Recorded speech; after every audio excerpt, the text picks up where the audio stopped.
partir de ahí quise ser escritor. Pero quizá lo quise antes, o sea, lo quise antes y cuando escribí la primera novela sabía que podía serlo.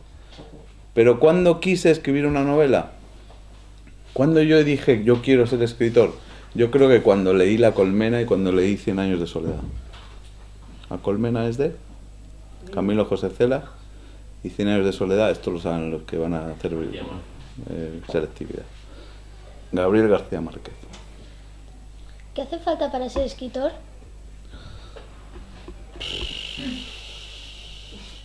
Los profesores de lengua te dirán que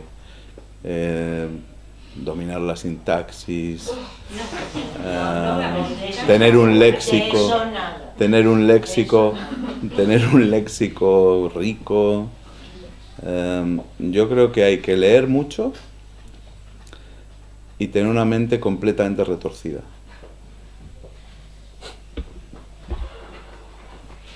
Y mucha capacidad para fabular, o sea, todos somos muy mentirosos. ¿Hay que tener algún talento o habilidad especial? Hombre, se puede tener un talento, al principio tú puedes tener la vocación, el querer, la curiosidad. La habilidad no es habilidad, es voluntad lo que se necesita. Voluntad, o sea, querer hacerlo, saber que si tienes una historia en la cabeza vas a tener que dedicarte a lo mejor 2 años de tu vida a ella y no puedes separarte. Quiere decir, también una novela a mí me sirve, o un libro, una obra, me sirve para querer aprender algo.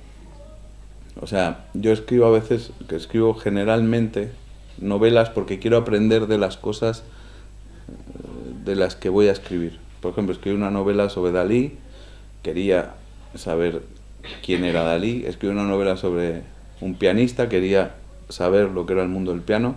Escribí una novela sobre Farinelli, que es el mejor cantante castrato de todos los tiempos. Ya os explicaré esto es un poco complicado y digo que lo han capado para cantar. Sí, lo vemos en música. Ah, bien. Y capao, han cortado los huevos. Y escribí una novela sobre mi ciudad, sobre Santander, y escribí una novela sobre mi amada Santoña, porque quería conocer no solo el personaje fascinante que me tocó en suerte y al cual me enamoré, que es Emilia, pero quería también saber qué era Santoña y tratar de escribir qué es Santoña en eso para regalarle a Santoña lo que ella me había regalado a mí, que es momentos de felicidad indescriptibles. ¿Cuál crees que es tu mejor novela? Es que no... Eso lo tienes que decir tú, cuando las leas todas. ¿Te vas a leer todas? ¿Cuáles has leído? Ninguna. Ay, ¿y qué me haces haciendo una entrevista? Tú sabes que cuando llego a una entrevista a un escritor me leo, no todas, pero casi todas sus novelas. Para prepararme, para saber qué le voy a preguntar. Pero bueno, la siguiente vez, ya en verano ya te tienes que haber leído 2. Te pregunto, ¿vale? Hay mucha violencia, ¿eh? Y mucho sexo, o sea, que ten cuidado. ¿Cuánto tiempo te lleva hacer Es un más libro? para estos que están en la edad. ¿Eh? ¿Cuánto tiempo te lleva hacer un libro? Depende del libro y lo que necesite el libro. Mira, Emilia, yo le llamo Emilia, se llama La Cáscara Amarga, pero yo le llamo Emilia, me llevó... No tiene que ver que sea corto con que lleve tiempo, 2 años. Porque estuve hablando mucho con ella, porque me contó su vida, por partes, porque era un texto muy denso, que decir, era muy compacto, quería que el texto dijera, cada frase tuviera no un significado. No me gustan los escritores que en una frase dicen solo lo que quiere decir la frase. Me gustan los escritores que en una frase dicen 3 cosas. Es complicado, ¿no? Bueno, pues eso te cuesta mucho trabajo.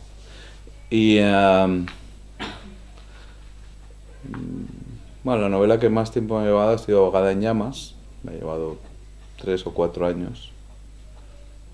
Pero sin embargo la última que he escrito, que es más larga que Emilia, pues, he tardado 10 meses en hacerla. No sé, depende. ¿Eres más de novelas o de periodismo? Soy de 50% una cosa y 50% otra. Y cuando hago periodismo, hago ficción, y cuando hago novela, hago periodismo. ¿Qué A ver, diferencia hay entre ambos? tú tendrías que decir ahora, ¿qué quieres decir? ¿Qué quieres decir? Muy bien. Pues que las novelas se alimentan la realidad y el periodismo tiene tanto peso de la realidad dentro de sí mismo que soy de los periodistas que me gusta meterle la fantasía, no en el rigor de los datos, sino la forma de contar de los cuentos, para que tú te diviertas y te merezca la pena pagar 1,40 que cuesta el periódico, o gratis en internet. ¿Qué diferencia hay entre ambos Costaba. oficios? Yo creo que muy poca. O sea, la realidad, el periodismo te viene con el argumento servido, de oferta, y la novela no. La novela,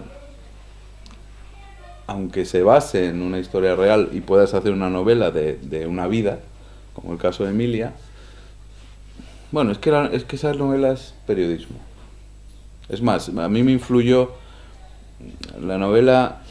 Las novelas son una cosa muy complicada, tendríamos que hablar largo de eso. Pero en esa novela yo quería hacer un homenaje a un periodista que escribía novelas, reportajes, perfiles, entrevistas. Un periodista muy importante, español, que se llama Manuel Chávez Nogales, que murió en el año 42, 1942, y que fue un periodista, escritor, contador de historias, que revolucionó la manera de contar, de tal forma que hoy, casi 100 años después de que él ejercía el periodismo, nosotros, mucha gente, nos inspiramos en él o lo copiamos directamente. Era un genio. Un genio es una palabra que yo no utilizo mucho. Lo utilizo para cuando se lo merecen, y este era un genio. Manuel Chávez Nogales, no os olvidéis de este nombre y leedlo con pasión. ¿Has sido siempre un gran lector? Sí, un enfermo de la lectura. No es que sea un gran lector, soy un enfermo de la lectura. O sea, necesito la lectura en vena. La busco, la releo, me produce ansiedad no saber que no tengo tiempo para leer todo lo que quiero leer. Como lector, ¿prefieres la ficción o la realidad? Las dos. Especifica Si las se dos. mezclan, mejor. Muy bien. Bueno, buenos días a todos. ¿Me oís bien o no? ¿Sí? Vale, esto parece que tiene buena acústica.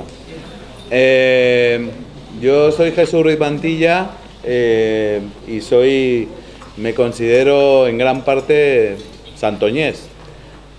Aquí es donde escribo gran parte de mis novelas y también muchísimos de mis artículos.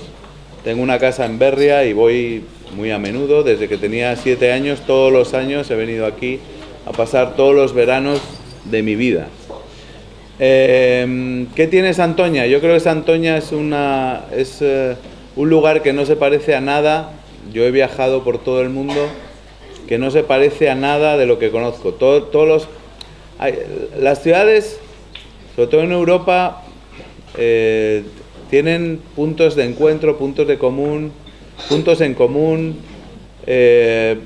pero yo creo que Santoña es singular dentro de la propia Cantabria con su carácter, ¿no? O sea, creo que es un lugar, es un sitio que no se parece a nada que yo conozca, es absolutamente singular. Tiene una personalidad colectiva brutal, tiene un carácter fortísimo, demarcadísimo y muy literario, porque es muy épico, porque está basado en la supervivencia del mar, que es una cosa muy dura, y que proporciona muchísimas aventuras, muchísimas desgracias. Es pura materia literaria. Y yo creo que Santoña no se ha aprovechado al máximo en sus potencialidades literarias.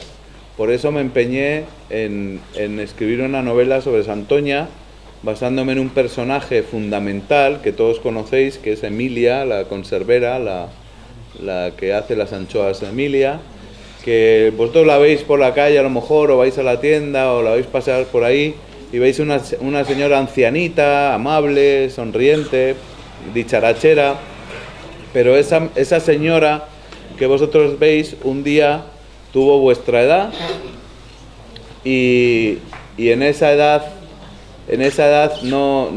digamos que no fue una persona feliz en absoluto, sino que tuvo una infancia de sufrimiento, de lucha, absolutamente traumatizada por lo que es una de las cosas que nos definen a todos, que es el momento en que estamos viviendo. A vosotros les define de una manera que es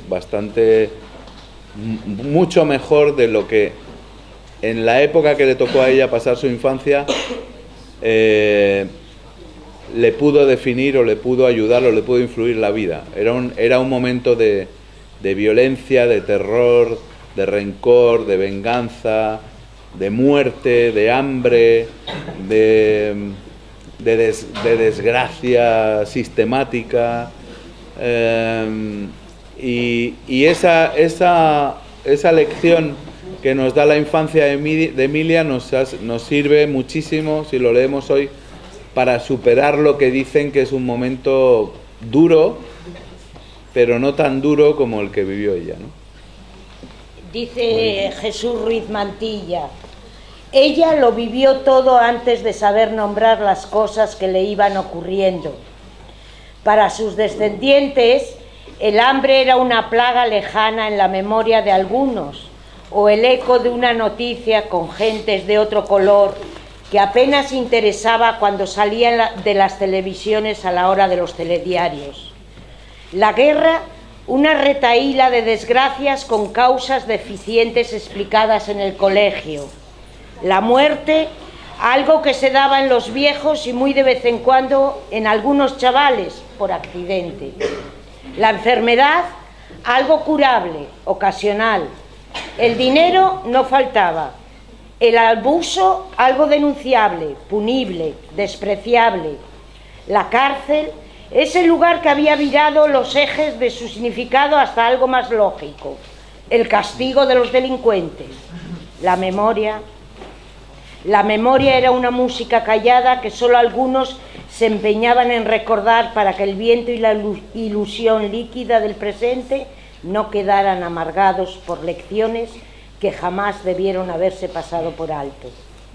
En cambio, durante los tiempos en que Emilia tuvo que vivir todo aquello, el hambre era la seguridad de un agujero que atravesaba el cuerpo al caer la noche, si el Chacho o Leoncio no conseguían esquivarla con algún robo inocente en las huertas y los gallineros a lo largo del día.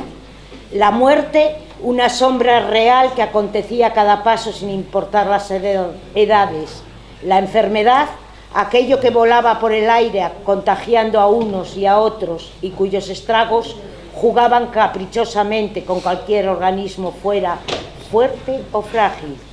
El dinero, lo que anteriormente sustituía al trueque impuesto por necesidad. El abuso, lo normal, lo que ni siquiera era abuso. La cárcel, aquel lugar donde no necesariamente iban a parar los canallas, sino gente de bien y honrada, pero derrotada.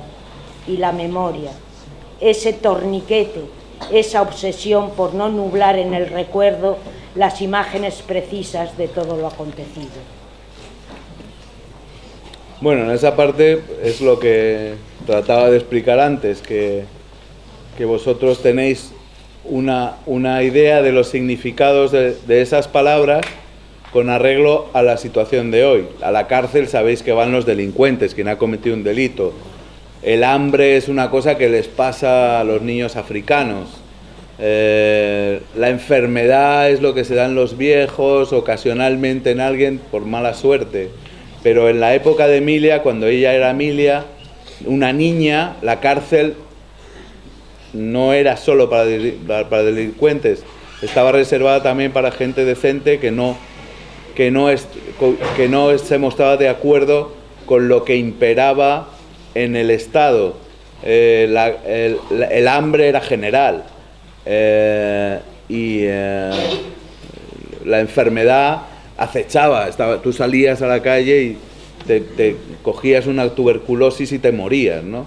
Eran otros tiempos muy tremendos que hay que tener en cuenta, y que vosotros que sois jóvenes tenéis que aprovechar toda esa gente que veis, viejecitos, vuestros abuelos, para que os cuenten ese relato de su vida, que yo creo que todos tenéis algunos abuelitos o incluso gente más mayor que tiene dentro cosas que contar muy importantes, que os van a enseñar incluso más que, con perdón aquí de los presentes, obviamente, que yo, y que a lo mejor de lo que habéis aprendido hoy en clase. Simplemente, si os tomáis hoy, merendáis con vuestros abuelos y les decís que os cuenten su infancia, esa cosa desconocida, vais a flipar con las historias que os cuentan.